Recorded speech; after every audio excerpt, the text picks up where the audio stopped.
You're lying in bed, about to fall asleep, and suddenly your brain goes, "Hey, remember that weird thing you said in 7th grade? Yeah, that one. The awkward joke, the wrong answer, the moment everyone definitely forgot, except you. And now you're replaying it like it just happened 5 minutes ago. Why does your brain do this? Why does it hold on to embarrassing moments like they're priceless memories? Turns out there's a hidden psychology behind it, and once you see it, you might never look at your own thoughts the same way again. Because here's the thing, your brain isn't trying to torture you, it's trying to protect you.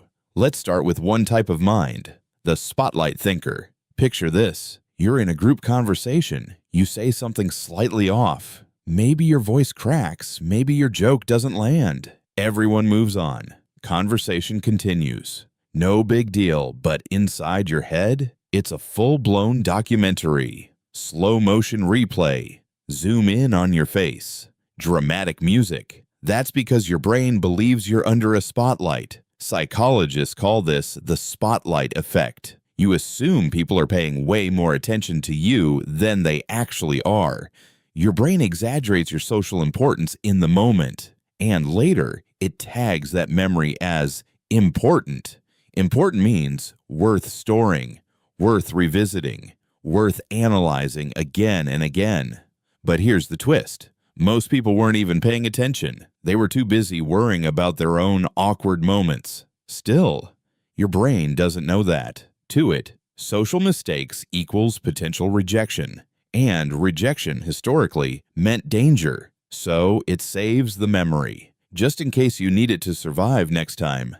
Sound familiar? Or maybe that's not quite you. Because then there's another type, the perfectionist mind. This one is quieter, but sharper. Imagine you're giving a presentation. You do well, really well. But afterward, what do you think about? Not the parts that went right, just that one sentence you stumbled on. That tiny imperfection becomes the entire memory. Why? Because your brain isn't scanning for success. It's scanning for errors. Perfectionist thinking trains your brain to treat mistakes like threats to your identity. If you believe I should always perform well, then any slip feels bigger than it actually is. So your brain replays it over and over, not to shame you, but to fix it. It's like your mind is saying, let's analyze this again, so it never happens again. Except it doesn't work like that. Instead of solving the problem, it strengthens the memory. Every replay makes it more vivid, more emotional, more permanent, which is why something small can feel unforgettable. But wait, there's another layer to this, because some people don't just remember embarrassment, they relive it. This is the emotional time traveler. You're going about your day, and suddenly, out of nowhere, your stomach drops. Your face heats up, your chest tightens, and boom, you're back in that moment, not thinking about it, feeling it. That's because emotional memories are stored differently in your brain. When something triggers embarrassment, especially intense embarrassment, your brain pairs the memory with strong physical sensations. So later, when you recall it, your body reacts as if it's happening again. It's not just memory. It's simulation. Your brain is basically running a what not to do training program, except it forgot to turn off the emotional intensity. And here's the ironic part. The stronger the emotion, the stronger the memory becomes. So the more embarrassed you felt back then, the more unforgettable it becomes now. But maybe you're thinking, okay, but why does my brain bring this up at the worst times? Like at night. That's the next type. The overthinking archivist. This is the mind that gets loud when everything else gets quiet. During the day, you're distracted, busy, moving. But at night, no noise, no interruptions. So your brain goes, perfect, time to review the archives. It starts pulling up old files. Awkward conversations, social mistakes, things you wish you said differently, not randomly. Your brain is trying to process unresolved experiences. Embarrassment often comes with unanswered questions. Why did I say that? What do they think of me? Did I mess everything up? When there's no closure, your brain keeps looping the memory, searching for an answer that doesn't exist anymore. And because there's no new information, it just keeps replaying the same scene, like hitting refresh on a page that never updates. But here's the twist most people don't realize. There's one more type, and this one changes everything. The growth-oriented mind.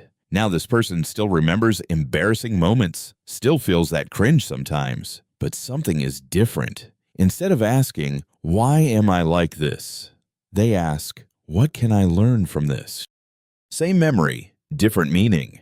Your brain doesn't just store events, it stores interpretations. If you label a moment as proof I'm awkward, it becomes a source of shame.